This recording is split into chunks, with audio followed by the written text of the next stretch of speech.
gada ai benu dan ai ante amonda yusha kum kra mikrom lena pra yo dikla ai ante agin ra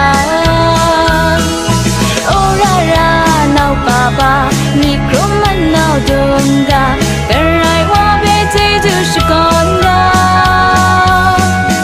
ora ra nau baba mikrom nau donga garai wa be te tu shikonda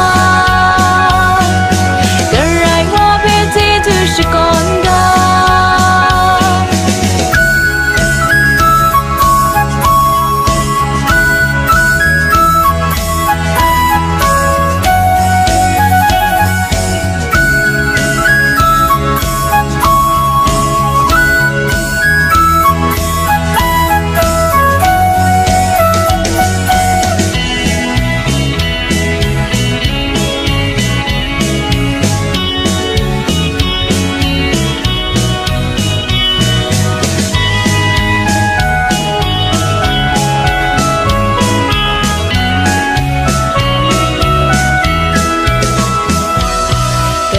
cho da ai ante awam bomunda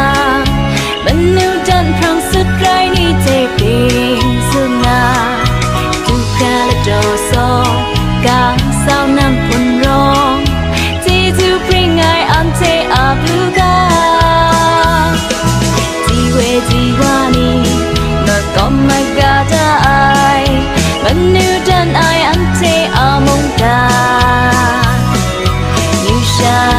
kum kra mikrom lena pra yo dikla ai ante agina ora ra nau baba mikrom nau dunga